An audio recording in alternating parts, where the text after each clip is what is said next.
Hello students, welcome to Success Mantra. तो आज हम शुरू कर रहे हैं 10th क्लास की बायोलॉजी का next chapter control and coordination. इससे पहले मैं लाइव प्रोसेस चैप्टर कंप्लीट करा चुकी हूँ, तो आप प्लेलिस्ट में जाकर चेक कर सकते हैं। तो आपकी एनसीईआरटी में क्या गिवन है देखते हैं। द ऑर्गेनिज्म वेरियस मूवमेंट, यानी कि ऑर्गेनिज्म जो होते हैं, जीव जो होते हैं, वो डिफरेंट डिफरेंट टाइप के मूवमेंट शो करते हैं। ये मूवमेंट कैसे हो सकते हैं? मे लीड टू ग्रोथ, यानी कि ग्रोथ से रिलेटेड मूवमेंट भी हो सकते हैं, और do not lead to growth, यानी कि जो ग्रोथ से रिलेटेड नहीं हो उस तरह के मूवमेंट भी हो सकते हैं। ग्रोथ रिलेटेड मूवमेंट का एग्जांपल क्या है? Plant growth. प्लांट ग्रोथ कैसे? हमने सीड को जमीन में बोते हैं, फिर धीरे धीरे उसकी सीडलिंग होती है, यानी कि उसमें से धीरे धीरे सूट निकलती है और रूट निकलती है। जब सूट जमीन से बाहर आ जाती है, यानी कि जब जमीन से बाहर निकलने लगता है पौधा, तो उसे क्या बोलते हैं हम? प्लांटलेट। ठीक है। फिर धीरे धीरे ये प्लांट में कन्वर्ट हो जाता है, प्लांट डेवलप हो जाता है अच्छे से, यानी कि सूट डेवलप हो जाती है, रूट अच्छे से डेवलप हो जाती है। तो इस तरह से ये प्लांट बन जाता है, यानी कि कैसा है? ये सीड से प्लांट बन रहा है, यानी कि एक तरह की ग्रोथ हो रही है। और ये ग्रोथ क्या है? एक तरह का मूवमेंट है। लेकिन कुछ मूवमेंट ऐसे होते हैं जो ग्रोथ से रिलेटेड नहीं है, जैसे कि may be response to the change in the environment of organism, यानी कि जीव के एनवायरमेंट में कुछ चेंज हुआ, उस चेंज के वजह से रिस्पॉन्स किया।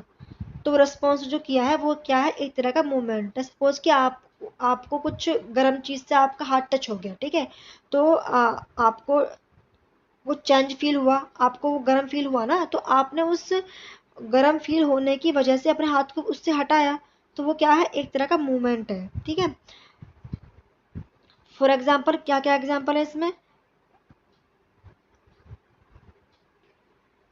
Cat running, children playing on swing, buffalo chewing cud and plant show phototropism. कैसे? कैट रनिंग, यानी कि हो सकता है बिल्ली जो भाग रही है वो इसलिए भाग रही हो कि कुत्ता उसके पीछे पड़ा हो, अपने आप को बचाने के लिए वो भाग रही हो, तो वो भी मूवमेंट कर रही है ना। बच्चे झूले पर झूल रहे हैं, खेल रहे हैं, क्योंकि वो किसी पार्क में गए हैं, वहां पर वो इंजॉयमेंट करने गए हैं, दैट्स वाई वो वहां पर झूल रहे हैं। बफेलो च्यूइंग कड, यानी कि जो गाय होती है, भैंस होती है, वो क्या करती है? वो अपने फूड को च्यू कर रही होती है, यानी कि बाद में जुगाली जो कर रही होती है, वो भी एक तरह का मूवमेंट है। अब प्लांट शो फोटोट्रॉपीज, यानी कि प्लांट जो होते हैं वो सनलाइट के लिए रिस्पॉन्स करते हैं, यानी सनलाइट की तरफ अपने आप को मूव करते हैं, तो ये क्या है? एक तरह का मूवमेंट है। लेकिन इसमें ग्रोथ तो नहीं हो रही है, यानी कि जो कैट जो है वो जो रन कर रही है, वो उसमें किस तरह की ग्रोथ थोड़ी ना हो रही है, लेकिन वो मूवमेंट एक तरह का। तो इस तरह के जो मूवमेंट होते हैं वो कंट्रोल्ड होते हैं एंड कोऑर्डिनेटेड होते हैं, यानी कि इस तरह के मूवमेंट जो होते हैं उनको कंट्रोल किया जा सकता है। ऐसा तो नहीं है कि बिल्ली भाग रही तो वो भागती रहेगी, बच्चे अगर झूल रहे हैं तो वो झूलते ही रहेंगे, मतलब पूरी लाइफ नहीं ना, कहीं ना कहीं जाके तो रुकेंगे ना वो भी। तो इस तरह के मूवमेंट क्या होंगे? हमारे कंट्रोल्ड होंगे एंड कोऑर्डिनेटेड। ये मूवमेंट क्या होते हैं? डिटेक्ट द चेंज, यानी कि हमारे इन्वायरमेंट में कुछ चेंज हुआ तो उसको डिटेक्ट किया, और डिटेक्ट करने के बाद उस मूवमेंट के लिए हमने रेस्पॉन्स किया, यानी कि रेस्पॉन्स विद मूवमेंट, यानी कि इन्वायरमेंट में कुछ चेंज हुआ, यानी कि डिटेक्ट द चेंज। अब उस चेंज के लिए हमने कुछ रेस्पॉन्स किया, तो ये क्या है? एक तरह का मूवमेंट है। ओके।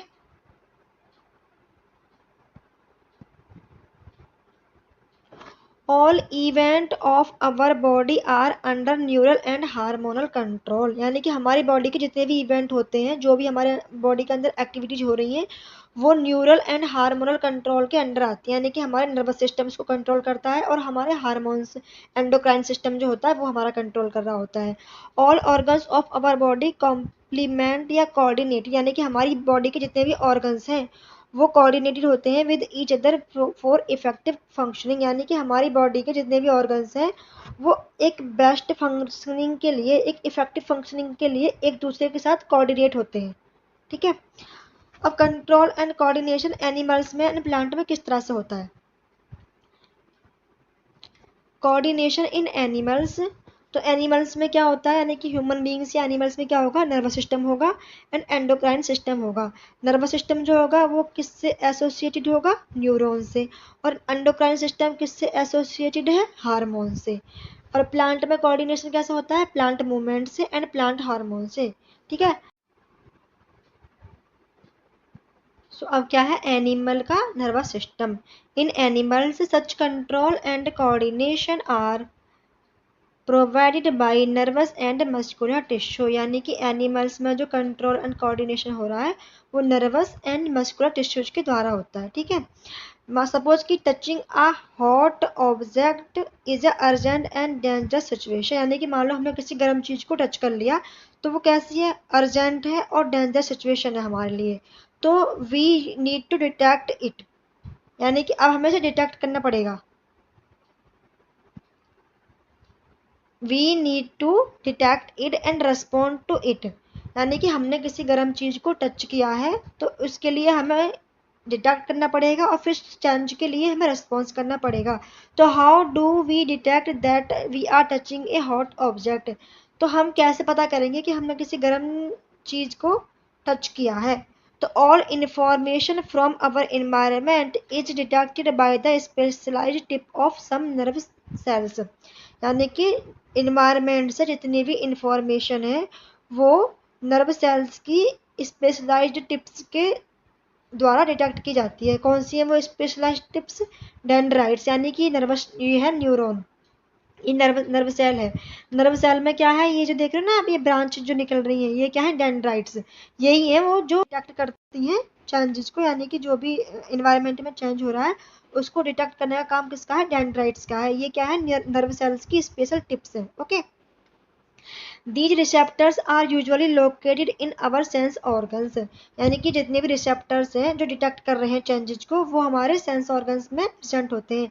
हमारे सेंस ऑर्गन कौन कौन से हैं, इनर ईयर है, नोज है, टंग है, यानी कि हमारे 5 सेंसेस होते हैं वो हमारे कैसे हैं, सेंस ऑर्गन है। ठीक है, सो मैंने बताया कि कंट्रोल एंड कोऑर्डिनेशन के लिए क्या है, नर्वस एंड मस्कुलर होते हैं, और जो भी हमारे इन्वायरमेंट में चेंज हो रहा है उसको डिटेक्ट करने का, उस इंफॉर्मेशन को डिटेक्ट करने का काम किसका है, नर्व सेल्स की स्पेशल टिप्स का। स्पेशल टिप्स क्या है, डेंड्राइट्स होती हैं। Our nervous system has network of specialised tissue, यानी कि हमारा नर्वस सिस्टम जो है उसमें स्पेशलाइज्ड टिश्यूज का एक नेटवर्क होता है जिसे क्या बोलते हैं, नर्व सेल बोलते हैं। ठीक है, नर्व सेल का काम क्या है, conduct electrical impulse from one part two next part, यानी कि एक पार्ट से दूसरे पार्ट तक इलेक्ट्रिकल इम्पल्स को कंडक्ट कौन कराता है, हमारा नर्व सेल्स कराती है। रिसेप्टर्स कहाँ प्रेजेंट है, सेंस ऑर्गन्स में। सेंस ऑर्गन्स हमारे कौन कौन से होते हैं, eye, ear, nose, tongue and skin. और एनसीईआरटी में 2 रिसेप्टर्स गिवन है, गैस्टेटरी रिसेप्टर्स। गैस्टेटरी रिसेप्टर्स क्या है, हमारे टंग, टंग क्या करती है, टेस्ट को डिटेक्ट कर रही होती है। ओलाफैक्टरी रिसेप्टर्स होते हैं हमारी नोज, ये क्या करती है, स्मेल को डिटेक्ट कर रही होती है। ओके, क्लियर, ये आपको गैस्टेटरी एंड ओलाफैक्टरी रिसेप्टर्स जो है ये याद रखने हैं क्योंकि यहाँ से क्वेश्चन बनते हैं। अब देखते हैं कि नर्व सेल का डायग्राम कैसा होता है और वो कैसे फंक्शन करता है। तो न्यूरॉन क्या है हमारा, न्यूरॉन या फिर इसको क्या कहते हैं, नर्व सेल भी बोलते हैं। न्यूरॉन क्या है हमारी, structural and functional unit of nervous system, यानी कि नर्वस सिस्टम की स्ट्रक्चरल एंड फंक्शनल यूनिट हमारी क्या है, न्यूरॉन्स है। और ये क्या है, longest cell of human, human का लॉन्गेस्ट सेल क्या है, न्यूरॉन। कितना, अप्रोक्स 100 सेंटीमीटर के अप्रोक्स लॉन्ग होती है ये। Made up of 3 part, 3 part क्या क्या है, cell body, axon and dendron, यानी कि डेंड्राइट्स। यानी कि न्यूरॉन्स क्या है, स्ट्रक्चरल एंड फंक्शनल यूनिट है, लॉन्गेस्ट सेल है, कितनी, लगभग 100 सेंटीमीटर। और न्यूरॉन में 3 पार्ट से बनी हुई है, कौन, cell body, axon and dendrites. Okay, तो कैसे होती देखो, ये होगी सेल बॉडी और इस तरह से ब्रांच निकली होंगी, इस तरह से ब्रांच निकली होती है, और ये होती है एक्सॉन। ठीक है, तो ये जो बीच का एरिया है ये क्या होता है, सेल बॉडी हो गई। ये है डेंड्राइट्स होते हैं, ये आगे मैं अपना डायग्राम में बताऊंगी, अभी रफली देख लो। ये डेंड्राइट्स हो गई, ये सेल बॉडी हो गई, और ये क्या होता है, एक्सॉन हो गया। ओके, चलो पहले डायग्राम देखते हैं। तो ये है आपका न्यूरॉन का डायग्राम, मैंने इसको थोड़ा सिंप्लीफाई वे में आपको समझाने की कोशिश करती हूँ। पहला पार्ट क्या है इसमें, डेंड्राइट्स, ये आप देख रहे हो, ये ब्रांच जो निकल रही है इस तरह से ये जो निकल रही है, ये क्या है हमारा डेंड्राइट्स है इस तरह के। ओके, डेंड्राइट्स है। फिर क्या है, बीच का एरिया जो है ये वाला, इसे क्या बोलेंगे हम, सेल बॉडी। और फिर ये लॉन्ग जो जा रही है रॉड लाइक, इसे क्या बोलते हैं, एक्सोन। तो क्या है, ये हमारे न्यूरॉन के 3 पार्ट्स हैं। डेंड्राइट्स क्या करती हैं, डेंड्राइट्स जो होती हैं वो अदर सेल से सिग्नल रिसीव करने का काम कर रही होती है, यानी कि इन्वायरमेंट में जो चेंज हो रहा है उसको डिटेक्ट कौन कर रही थी, डेंड्राइट्स। तो डेंड्राइट क्या कर रही है, सिग्नल रिसीव कर रही होती है, रिसीव सिग्नल। ठीक है, अब ये कहाँ जाएगा सिग्नल, सिग्नल जाएगा सेल बॉडी के पास। सेल बॉडी से होता हुआ फिर कहाँ जाएगा, एक्सोन पर, एक्सोन में जाएगा।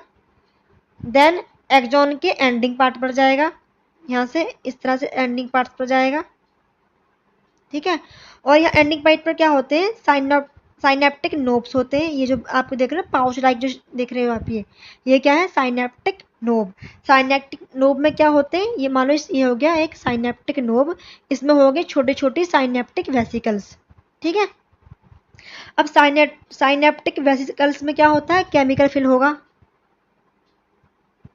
इसमें क्या है, केमिकल फिल हो गया, मान लो ये अंदर जो साइनेप्टिक वेसिकल्स है इसमें क्या है, केमिकल फिल है। ठीक है, इस केमिकल को क्या बोलेंगे, न्यूरोट्रांसमीटर। न्यूरोट्रांसमीटर ये क्या है, साइनेप्टिक नोब। साइनेप्टिक नोब में साइनेप्टिक वेसिकल्स, साइनेप्टिक वेसिकल्स के अंदर क्या फिल है, केमिकल, जिसे क्या बोलते हैं हम, न्यूरोट्रांसमीटर। न्यूरोट्रांसमीटर क्या करता है, जब साइनेप्टिक नोब पर सिग्नल आ गए तो ये केमिकल रिलीज होगा, और ये जो केमिकल रिलीज होगा तो ये signal can reach to other neuron. ये केमिकल के थ्रू सिग्नल कहाँ जाएंगे, अदर न्यूरॉन की डेंड्राइट टिप्स पर चले जाएंगे। ओके, क्लियर हुआ। क्या है, डेंड्राइट्स ने सिग्नल को रिसीव किया, सिग्नल कहाँ चला गया, सेल बॉडी में चला गया, सेल बॉडी से फिर एक्सोन में गया, एक्सोन से फिर कहाँ जाएगा, एक्सोन की एंडिंग पार्ट पर जाएगा, जहाँ पर क्या होंगे, साइनेप्टिक नोब्स होंगे। साइनेप्टिक नोब के अंदर क्या होती है, साइनेप्टिक वेसिकल्स होती है। साइनेप्टिक वेसिकल के अंदर केमिकल फिल होता है, जिसे क्या कहते हैं, न्यूरोट्रांसमीटर। तो फिर क्या होगा, ये न्यूरोट्रांसमीटर रिलीज हो जाएगा और फिर ये केमिकल की फॉर्म में नेक्स्ट न्यूरॉन की टिप पर जाएगा, जहाँ पर डेंड्राइट्स होंगी और वो सिग्नल को रिसीव कर लेंगी। ठीक है, तो ये क्या है, नर्व एंडिंग। अब देखते हैं कि हमारे डेंड्राइट्स क्या है। देखो डेंड्राइट्स क्या है, ब्रांच्ड होती है, स्मॉल है, और इसमें ये देख रहे हो आप, ये इस तरह के रेड रेड जो ये स्ट्रक्चर है, इस तरह से जो ग्रैन्यूल लाइक स्ट्रक्चर है, तो ग्रैन्यूल्स होते हैं इसमें। ठीक है, यानी कि सेल बॉडी में और डेंड्राइट्स में क्या है, हमारे ग्रैन्यूल प्रेजेंट होते हैं। अब देखते हैं आपकी थ्योरी में क्या लिखा हुआ है।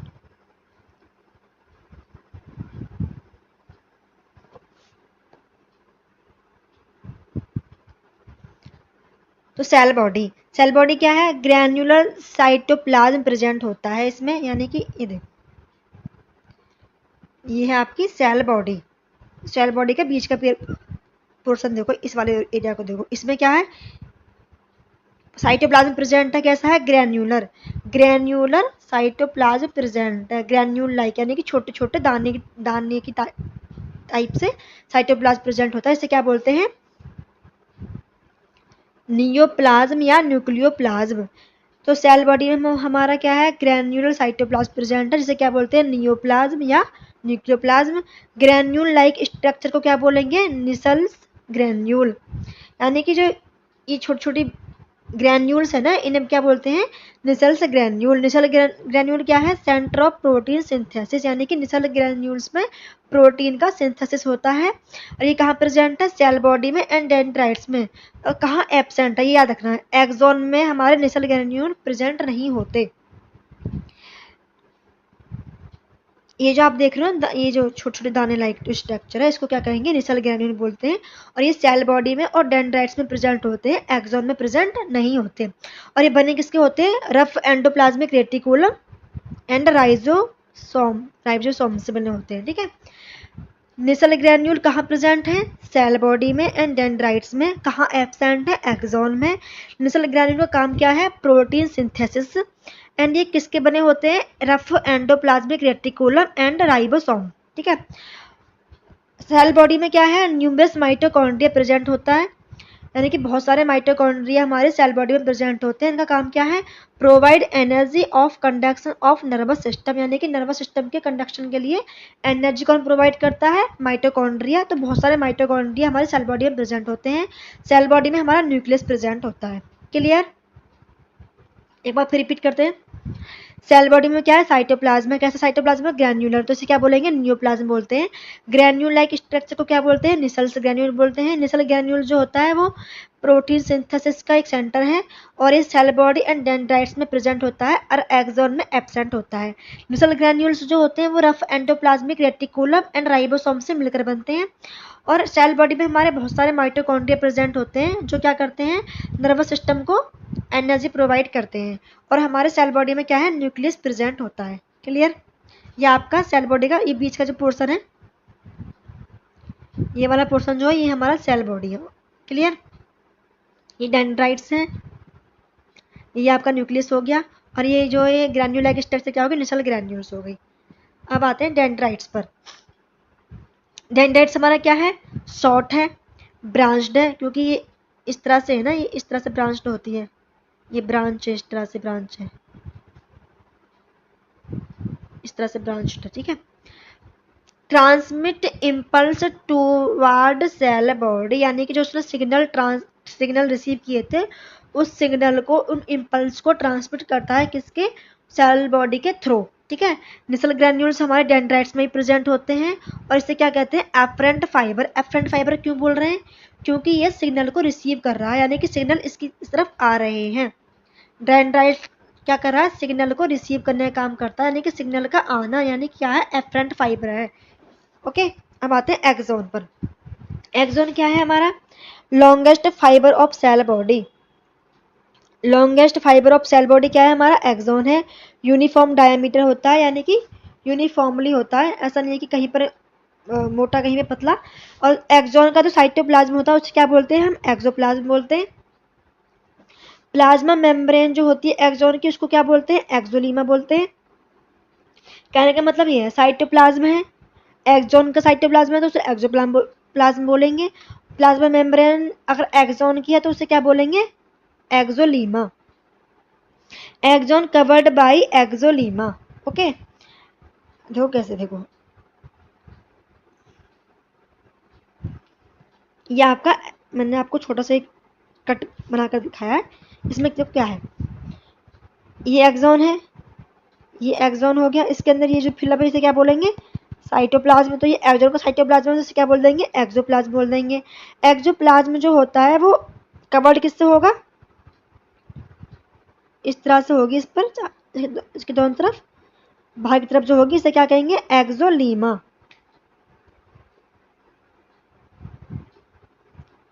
एक्सोलीमा। ठीक है? अभी आप देख रहे हो ये बीच बीच ये जो इस तरह से स्ट्रक्चर बन रही है इसको क्या बोलते हैं? Myelin sheath. और बीच बीच में जो गैप आ रहा है ना, ये वाला गैप, ये वाला गैप, एक मिनट, ये जो आप गैप देख रहे हो ना बीच बीच में, जहां जहां ये माइलिन शीथ प्रेजेंट नहीं है उसे क्या बोलते हैं? Nodes of Ranvier.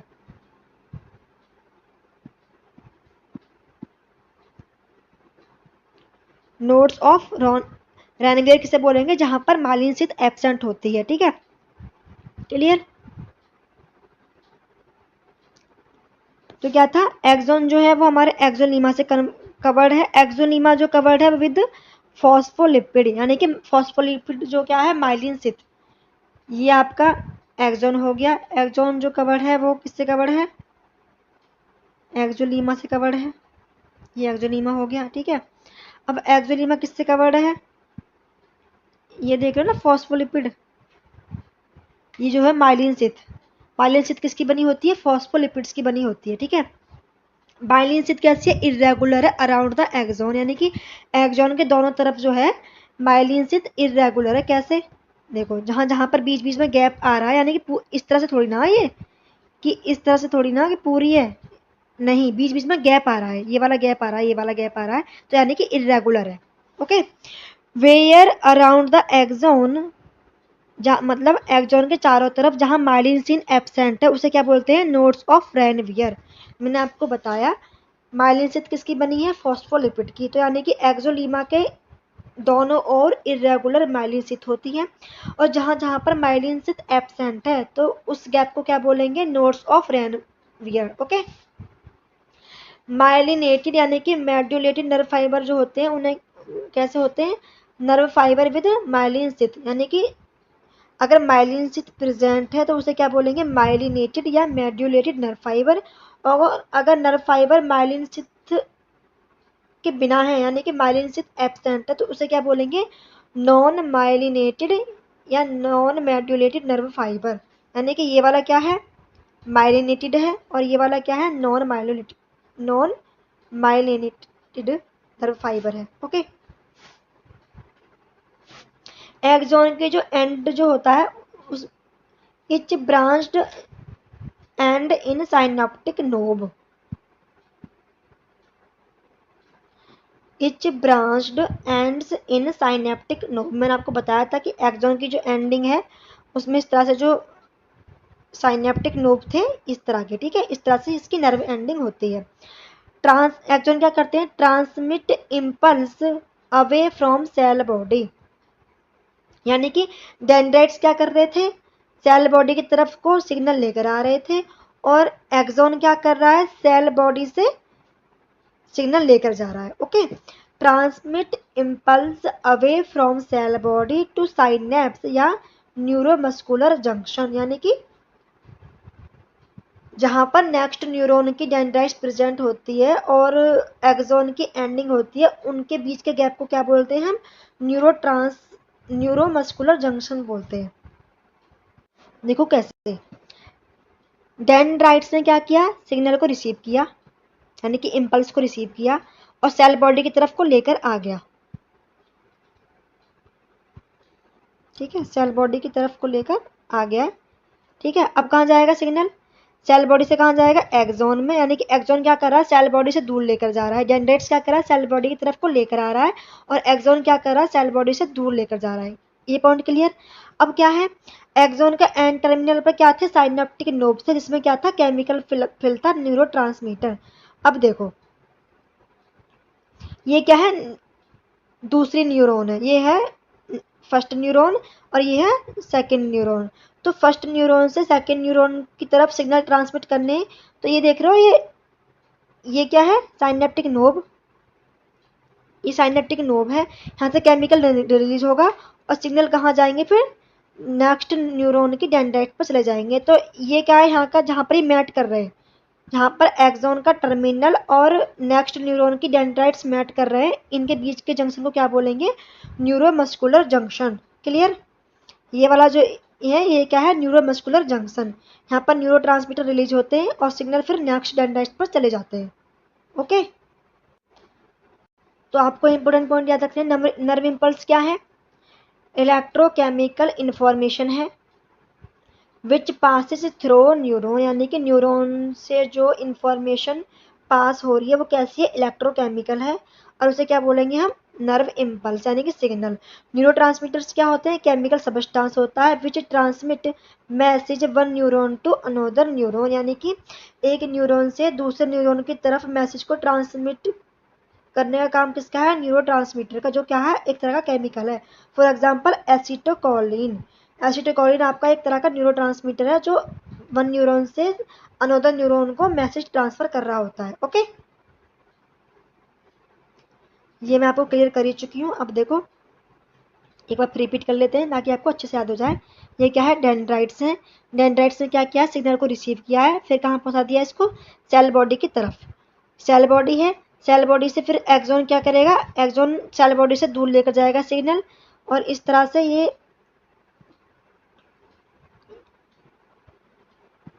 ये क्या है, ये माइलिन शीथ है, ये जो आप देख रहे हो ये माइलिन शीथ है, और ये क्या है, नोड्स ऑफ रेनवियर है। फिर कहाँ जाएगा signal, synaptic knob, synaptic knob में हमारा क्या है, साइनेप्टिक वेसिकल्स है जिसमें क्या है, केमिकल फिल है, और उसमें क्या है, न्यूरोट्रांसमीटर, ये न्यूरोट्रांसमीटर रिलीज हो जाएंगे। ओके, फिर न्यूरोट्रांसमीटर कहाँ जाएगा, signal can reach to another neuron, ये न्यूरोट्रांसमीटर सिग्नल लेकर कहाँ जाएंगे, अनदर न्यूरॉन्स पर। ओके, अब क्या होता है, साइनेप्स प्रेजेंट होता है, gap present between two neurons, यानी कि टू न्यूरॉन्स के बीच का जो गैप है उसे क्या बोलते हैं हम, साइनेप्स बोलते हैं। इसे साइनेप्टिक क्लेफ्ट भी बोलते हैं। कैसे, ये देखो,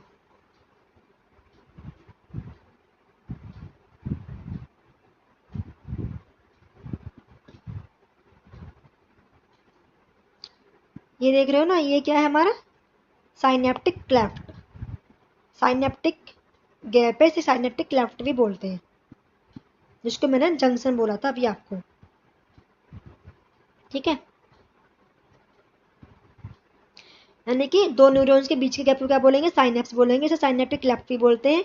and terminal of first neuron, यानी कि पहले न्यूरॉन के and terminal and second neuron के फर्स्ट टर्मिनल के बीच का जो गैप होता है, यानी कि एक्सॉन के एंड टर्मिनल एंड डेंड्राइट्स के बीच का जो गैप है उसे क्या बोलेंगे, साइनेप्स बोलेंगे। कुछ और इंपॉर्टेंट पॉइंट्स जो आपको याद रखने हैं, एक्सॉन में जो सिग्नल ट्रांसमिट होता है वो कैसा होता है, इलेक्ट्रिकल सिग्नल होता है। और साइनेप्टिक नोब में जो सिग्नल होता है वो कैसा होता है, केमिकल सिग्नल होता है। साइनेप्टिक क्लेफ्ट यानी कि जब बीच में जो गैप है इसमें जो सिग्नल होगा वो कैसा होगा, इलेक्ट्रिकल सिग्नल में चेंज हो जाएगा। यानी कि साइनेप्टिक नोब में कैसा सिग्नल है, केमिकल, और वो केमिकल सिग्नल जो होगा गैप में आकर कैसा हो जाएगा, इलेक्ट्रिकल सिग्नल। और न्यूरॉन में जो सिग्नल होता है वो कैसा होता है, इलेक्ट्रिकल सिग्नल। यानी कि ओवरऑल न्यूरॉन में आपका इलेक्ट्रिकल सिग्नल ट्रांसमिट हो रहा होता है, सिवाय साइनेप्टिक नोब के। साइनेप्टिक नोब में कैसा सिग्नल होता है, केमिकल सिग्नल। क्लियर। अब देखते हैं सिग्नल कैसे फ्लो हो रहा है। मैंने आपको वैसे डायग्राम के थ्रू बता दिया, लेकिन एक आप ग्राफ के थ्रू भी जान लो, जैसे आपकी एनसीईआरटी में गिवन है। इंफॉर्मेशन रिसीव्ड यानी कि acquired eight the end of dendrite tip, यानी कि न्यूरॉन की डेंड्राइट टिप पर क्या हुई, इंफॉर्मेशन रिसीव कर ली गई। फिर उस इंफॉर्मेशन को केमिकल रिएक्शन जो थी, यानी कि जो केमिकल रिसीव किया है डेंड्राइट्स ने, वो क्या करेगा, उसको इलेक्ट्रिकल इम्पल्स में चेंज कर देगा। ठीक है, अब इलेक्ट्रिकल इम्पल्स कहाँ जाएंगे, सेंड टू साइटोन। साइटोन किसे बोलते हैं, सेल बॉडी को ही हम साइटोन बोलते हैं। यानी कि अब कहाँ जाएंगे इलेक्ट्रिकल इम्पल्स, सेल बॉडी में। Travel from dendrites to cyton, यानी कि डेंड्राइट्स से साइटोन की तरफ ट्रेवल करेंगे। ओके, देन फिर कहाँ जाएंगे, साइटोन से, फिर साइटोन से impulse send to axon and then nerve ending, यानी कि एक्सोन में गए, फिर एक्सोन की एंडिंग पर गए। वहां पर क्या होगा, at the end of axon electrical impulse sets off, यानी कि एक्सोन के एंड में इलेक्ट्रिकल इम्पल्स जो होंगे वो एक केमिकल रिलीज करेंगे, जिसे क्या कहेंगे हम, न्यूरोट्रांसमीटर। यानी कि न्यूरोट्रांसमीटर होता है जो रिलीज होता है। न्यूरोट्रांसमीटर क्या करेगा, क्रॉस साइनेप्टिक गैप, यानी कि जो गैप है फर्स्ट न्यूरॉन की axon terminal and second neuron के डेंड्राइट्स के बीच का गैप जो है, वहां उस गैप को क्रॉस करेंगे। फिर क्या करेंगे, जनरेट सिमिलर इलेक्ट्रिकल इम्पल्स, यानी कि फिर क्रॉस करने के बाद, गैप को क्रॉस कर दिया, डेंड्राइट्स पर पहुंच गए, फिर क्या करेंगे, सेम इलेक्ट्रिकल इम्पल्स जनरेट कर देंगे डेंड्राइट्स में ऑफ द नेक्स्ट न्यूरॉन की डेंड्राइट्स में सेम इलेक्ट्रिकल इम्पल्स जनरेट कर देंगे। ठीक है, या तो नर्व सेल्स की में, मसल सेल्स की में एंड ग्लैंड्स में। क्लियर हुआ। यानी कि फर्स्ट न्यूरॉन के डेंड्राइट्स ने सिग्नल को रिसीव किया, फिर वहां से उन सिग्नल्स, डेंड्राइट्स ने कैसा सिग्नल रिसीव किया था, केमिकल, तो केमिकल को पहले क्या करेगा, इलेक्ट्रिकल सिग्नल में चेंज करेगा। फिर इलेक्ट्रिकल सिग्नल कहाँ जाएंगे, साइटोन, यानी कि सेल बॉडी में। फिर सेल बॉडी से सिग्नल कहाँ भेज दिए जाएंगे, एक्सोन। और देन एक्सोन की एंडिंग पर, एक्सोन की एंडिंग में क्या होगा, वो जो इलेक्ट्रिकल सिग्नल है वो न्यूरोट्रांसमीटर रिलीज करेंगे। न्यूरोट्रांसमीटर क्या करेगा, साइनेप्स यानी कि साइनेप्टिक क्लेफ्ट को क्रॉस करेगा और नेक्स्ट न्यूरॉन की डेंड्राइट्स पर पहुंच जाएगा, और वहां पर क्या करेगा, वो केमिकल फिर से इलेक्ट्रिकल सिग्नल में कन्वर्ट हो जाएगा, और इस तरह से वो न्यूरॉन टू न्यूरॉन ट्रांसमिट होता रहेगा सिग्नल। ठीक है, तो एक बार फिर से डायग्राम से समझते हैं।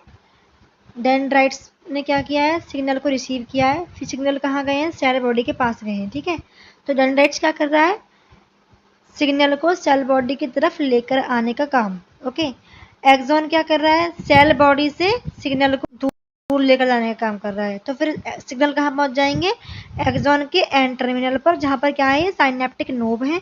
साइनेप्टिक नोब में साइनेप्टिक वेसिकल्स है, इसमें क्या है, केमिकल फिल है। उस केमिकल को क्या कहते हैं, न्यूरोट्रांसमीटर। तो ये क्या होगा, न्यूरोट्रांसमीटर क्या होगा, रिलीज हो जाएगा गैप में, साइनेप्स कहते हैं इस गैप को, जो क्या है, axon terminal and next neuron के डेंड्राइट्स के बीच का स्पेस है, उसको क्या बोलते हैं, साइनेप्स बोलते हैं। यहाँ पर क्या होगा, न्यूरोट्रांसमीटर रिलीज हो जाएंगे। ये कैसा है, केमिकल सिग्नल, ठीक है। अब ये केमिकल सिग्नल कहाँ जाएगा, नेक्स्ट न्यूरॉन की डेंड्राइट्स पर जाएगा, और ये फिर केमिकल सिग्नल किस में कन्वर्ट हो जाएगा, इलेक्ट्रिकल सिग्नल में। देन फिर से डेंड्राइट से कहाँ जाएंगे सिग्नल, सेल बॉडी में, सेल बॉडी से एक्सॉन में, फिर एक्सॉन टर्मिनल, फिर इस तरह से one neuron to another neuron signal transfer होते हैं, ठीक है। आई होप आपको एवरी पॉइंट क्लियर हो चुका हो। कुछ पॉइंट हैं जो आपकी एनसीईआरटी में क्वेश्चन के फॉर्म में पूछे हुए हैं कि वेयर इंफॉर्मेशन अक्वायर्ड। तो मैंने आपको बताया था कि इंफॉर्मेशन कहाँ पर डिटेक्ट करते हैं हम, कहाँ पर, डेंड्राइट्स, ठीक है। Through which information travels as electrical impulse, यानी कि न्यूरॉन के वो कौन से पार्ट हैं जहाँ पर सिग्नल इलेक्ट्रिकल इम्पल्स की फॉर्म में ट्रांसमिट होते हैं, वो क्या है, axon and cell body. Where this impulse must be converted into chemical signal for onward transmission, यानी कि ट्रांसमिशन के थ्रू केमिकल सिग्नल में ये इलेक्ट्रिकल सिग्नल कब कन्वर्ट होते हैं, कब होते हैं, साइनेप्टिक नोब जो है वहाँ पर ये केमिकल सिग्नल इलेक्ट्रिकल सिग्नल जो होते हैं केमिकल सिग्नल में कन्वर्ट होते हैं। कहाँ पर, साइनेप्टिक नोब, इसे क्या कहते हैं, नर्व एंडिंग या फिर एक्सॉन की एंडिंग पर केमिकल सिग्नल में कन्वर्ट होते हैं। ओके, आई होप आपको एवरी पॉइंट क्लियर हो चुका हो। अगर आपको कोई भी डाउट हो तो आप कमेंट सेक्शन में मुझे कमेंट कर सकते हैं। And thank you for watching.